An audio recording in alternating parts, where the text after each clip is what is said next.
Hi everybody, it's Skylar here with another episode of TMP the Musical Puppy, and today I'd like to introduce my next part of my crash course on how to read music, and that's the accidentals.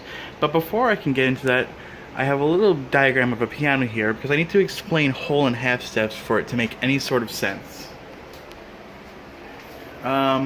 So we all kind of know what a piano looks like. It's got the white and the black keys, and I've kind of labeled the notes on the white keys here, and as you can see, C, D, E, F, G, A, B, C, and over again. I didn't do the whole thing, of course, but they correspond to the lines and spaces that we've already seen on any given staff, whether it's treble clef, bass clef, alto clef, or tenor clef. It's all the same. They're all the same notes. They're just in different places. But that begs the question, what are the black notes? Well, in Western music, they're in between any two octaves, in between C and C, or any octaves of anything, between any two notes.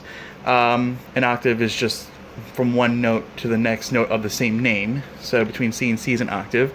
Also between D and D is an octave. But between an octave there are 12 notes. There are 12 different half steps in Western music. C, we have 1, 2, 3, 4, 5, 6, 7, 8, 9, 10, 11, 12, and it just starts all over again. And in Western music, it's just these 12 notes repeated over and over again in different octaves above and below. And that's, theoretically infinite, but there's a limit to what the human ear can actually register. Like, there's just, it goes so low or so high, we can't even hear it anymore.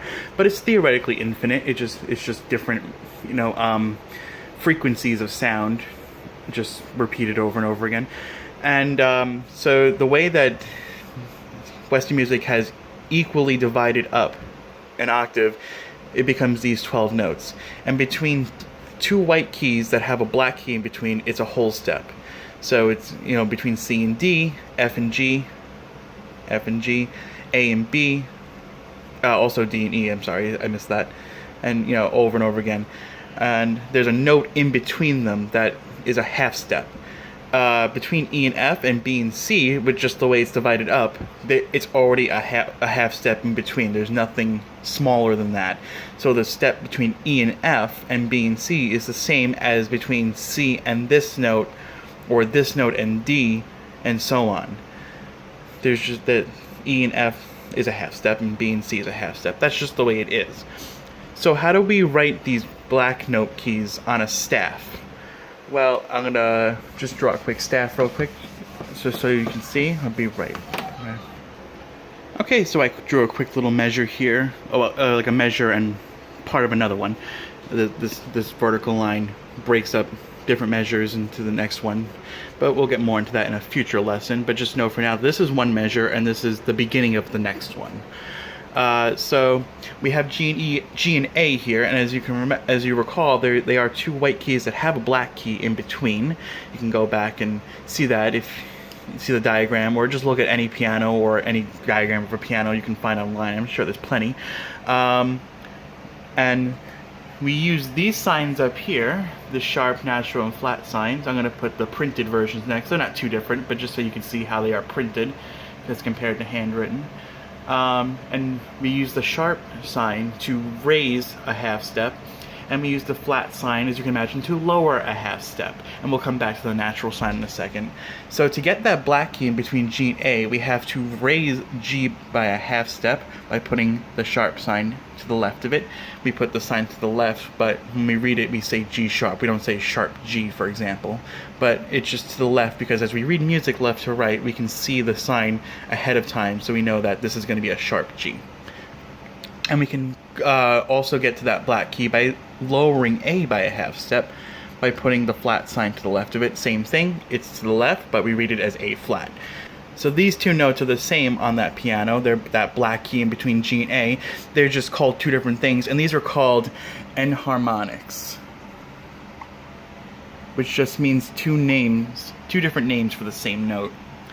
But it's just depending on, whether you're coming up to it or coming down for it, and all sorts of other different things that we don't need to know right now. But you can have either be the same pitch, but we can write it two different ways. It's important to note that flats and sharps take effect throughout the entire measure that they are present in, for all notes after the note that it affects. until the next measure. So we have A flat here, and we have a note in between, and we have another A here. But because this flat comes before this A and it's in the same measure, this will also be an A flat. But we have a break in the measure here, so this A will be just regular A because it's not part of this measure. So this flat has nothing to do with this A over here. And flats and sharps also only take effect for the note in the octave that it is currently in.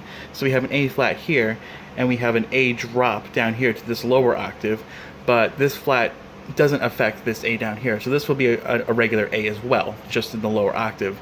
Some conventions of older music will treat this differently. So be aware of that when you're playing older music, that sometimes they did have the accidentals affect different octaves and all sorts of things. But just know that 99% of the time, the traditional convention is that the flats and sharps will only be effective for the octave that they're in if it's an accidental as opposed to a key signature. But we'll worry more about that later. So another way we can affect future notes is by putting a natural sign. So let's say we had this A flat here, but we didn't want this to be an A flat. So we can use the natural sign that I talked about up here and put that to the left. And you can read that as A natural, or you can also read it as regular A, just plain A. They're the same. It's just we call it A natural to differentiate it from this A flat here if we need to, but it's not necessary. It's regular A, just A, or A natural. They're the same. And that goes for all notes, you know, whether it's G sharp, or if we had a G here, we wanted to naturalize that, that would also just be regular G or G natural. It depends on the context you're talking in, but they're the same note. And we have the G sharp here, but let's say we had a G with no notation, then we would know for sure that it's also a G sharp, because as I said, sharps and flats affect notes of the same pitch throughout the rest of the measure that it's in. Something else you might see is an accidental in a set of parentheses. So let's say we had nothing here, and sometimes you'll see that. And that's just a courtesy accidental, it's called, to remind you that this A will be flat. Because sometimes you'll see a lot of notes, and it might be difficult to remember, especially when in big runs we have lots of notes all at once, that a certain flat or sharp was at the beginning of the measure, and by the time you get to the end, sometimes you might forget. So they'll put it there to remind you, especially if it's a very important note where if you played it wrong, it would sound really bad. But just know that if it's in parentheses, it does the same thing. It's just it's not entirely necessary. It's just there as a reminder. All right. So another thing I want to mention, and now that we've kind of covered the basics, this is more of a more advanced thing that just for recognition. So if you recall, we had these two sets of white keys that had no black key in between. We had E and F, and we also had B and C.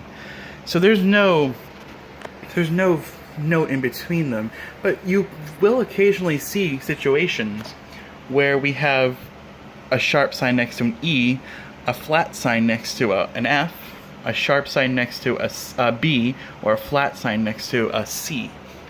And so you might be thinking, well, what is that then? I remember thinking this when I was like, there's no note in between. Why is there a flat sign here? Is this a mistake? Well, it's not really a mistake. Back to what I was talking about enharmonics. Sometimes we need either G sharp or A flat, for example, depending on the situation we're in. And sometimes you might need to have an E sharp or an F flat in certain situations, because as we saw, these just raise and lower a half step. So if we raise E by a half step, you just get to F, which is the white key next to it with no black key in between. So you might be thinking, well, why don't you just write F? Well, as I said, in certain situations, sometimes you can't do that just because of the way music works sometimes, and I'm not going to talk about that right now, and that's a whole bunch of music theory. But for the purposes of this video, you should just recognize that if you do see a sharp next to one of these or a flat next to one of these, then you're just going to play that half step above. So if you see E sharp, you're just gonna think and play F, regular F.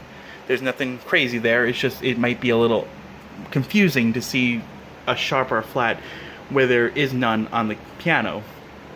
But technically there is, because that's why I stress the fact that these sharps and flats don't make new notes, so to speak. They just raise and lower a half step. And I think that helps visualize it a little better. And the same thing here, if you see a B sharp, that's just regular C. If you see C flat, then that's just regular B. Okay, so that's mostly for recognition, but I just don't want anybody to be confused if they see that. And of course, like I said, as always, this is a treble clef just for the sake of convenience, but these principles apply to all your clefs. So if you saw a C sharp in bass clef, it's the same. There's no difference there. It's just the different way it's written. And for the last part of this video, I want to talk about how to raise and lower by whole steps, because sometimes you need to do that too for the same reason. Now this is going to be a lot less common in the beginning, but you might eventually see it. You might eventually see it, so you don't want to be confused if you see it. So we have what is known as a double sharp and a double flat. So the double sharp just kind of looks like a little X, and the double flat is very basically just two flats stuck, like smashed up against each other, and I'll put the printed versions next to them so you can see them a little more realistically. And as I mentioned, these just raise and lower by a whole step. So just anything here. Let's go back to our G and A example, or let's start with G. So if we wanted to raise that by a whole step, we put a double sharp next to it, and it would just be two half steps. So we had the half step up before, which was G sharp, also known as A flat. It's the same note. But if we go another half step, if we go back to that piano, we would go to that black key, and then the next half step would be the white key next to it, which is A. So if you see G double sharp, you would just play a regular A. Conversely, if we wanted to go back down two half steps, we put a double flat next to it, and that'd be G double flat. So you go down a half step, which would be G flat or F sharp. Same principle there. It's the same note. They're enharmonics. They're just two different names for the same note. And we go down to the next half step, which would be the white key next to that black key, which is just regular F. So that's the way it works. So, and of course, there's no double natural. There's no such thing. If you make a note natural, well, actually, that's sort of untrue. Here's another little trick. So let's say it's not really double natural, but here's a little trick to this. Again, this is just for recognition. You're probably not going to see this, but if you do see it, I don't want you to be confused. So let's say you have a C double sharp, for example, and then in the next note you want it to be just regular C sharp instead of. See, if you just put the natural sign, you would have C natural, right? There's no double natural or anything. You can't make it more natural than it already is. But let's say you didn't want to do C natural. You wanted to do C, just regular C sharp. So what you would do is you would have the C. You would have, I might be wrong in the order here, but if I am, oh no, wait. You would have the C, and then you would have a sharp next to a natural. All this means is that one of the sharps in the double sharp is being naturalized. I'm not sure if there's a specific order for this, but you might see it the other way around. You don't see this terribly often, but just know that you could, if it is the other way around, it's the same thing. It's just making one of the sharps in the double sharp natural. So this would just be C sharp. There's nothing tricky about this sharp next to a natural. And it's the same thing for double flats. If you have a B double flat and your next note you want it to be a regular B flat, you would have the natural next to a flat, like that. It's just showing that it's negating one of the flats. Like I said, I'm not 100% sure on the order. You're not going to really see this too often, but if you do see a flat or a sharp next to a natural in whatever order it's supposed to be, that's just what it's doing. It's just it's negating one of the flats or the sharps in the double flat or sharp. That's all that is. All right. So I think that mostly does it for this lesson. This was a pretty packed lesson as well. So like I said, you could go back to the beginning and look at that piano if you need to visualize those whole steps and half steps a little more. But now this allows you to pretty much read any of the 12 notes in an octave and any octave now for these first 4 lessons, because we've covered the staff and all the clefs, we've covered ledger lines and different octaves, and we covered flats and sharps. So now we are able to read all 12 notes in the chromatic scale. And what chromatic means is it's strange because chromatic relates to color actually, but what in music, what chromatic means is that it uses all 12 of those notes, all flats and sharps and naturals in between. So C, C sharp or D flat, D, D sharp or E flat, and etc. So now we can read all those notes. I've taught you how. So before I move on to the next lesson, I'm actually going to have a bit of a review for lessons 1 through 4, just to make sure you're catching up. So that should be out on the same day, I think. So it should already be up if you're watching this. So if you have any questions or comments, please leave them down below. If anything was a little confusing, I'd be happy to try to explain it a little better, but I think I mostly got it to where I want it to be. So like I said, look out for the review. If you have any questions and I'm not already answering them in a future video, I will try to make a video to incorporate it into a future lesson. And as always, I'm open to any comments or questions. So thanks for watching, and please come back for the review and for the next lesson, which I think should be tomorrow. So thanks for watching.